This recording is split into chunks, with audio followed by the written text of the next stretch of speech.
नॉर्वेच्या OSLO प्रतिनिधींनी बिरेस्तारा पणजेचे महापौर सुरेंद्र फुर्तादोची भेट घेतली. 17 मायक नॉर्वे संविधान दीस इंडो नॉर्वे इश्टागत दीस म्हण मनोवपाचो विचार आसा. RDX गोवा खातीर पणजेच्यान Gautam Shirodkar. I'm on my first official visit, and of course I chose Goa.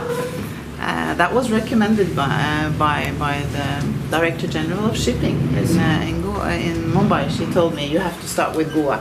So that's why I'm here, and I have a delegation of 17 Norwegian companies, most of them within the maritime sector.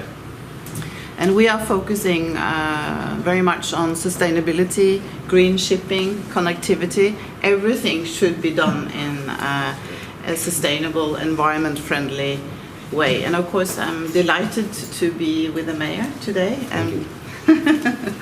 And we have been talking about tourism and all your plans. Yes. And skills development, very, very important. So I'm very happy to be here, and I look forward to further collaboration. Yes, to visit the corporate city of Panjim. She is very much impressed and in love with the city. She said she likes Panjim city, which is very clean.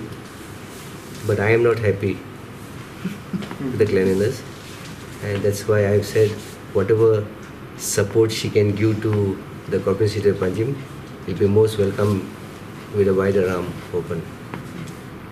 And I'm confident that Norway will assist us in some way or other.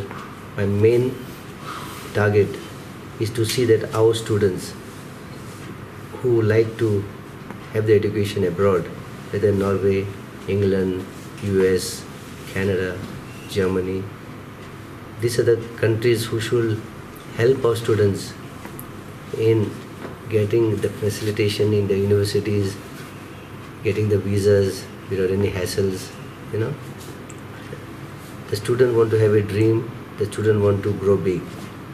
And if they go big, when they study and come, it'll be a big asset for the capital city of Panjim and also for Goa.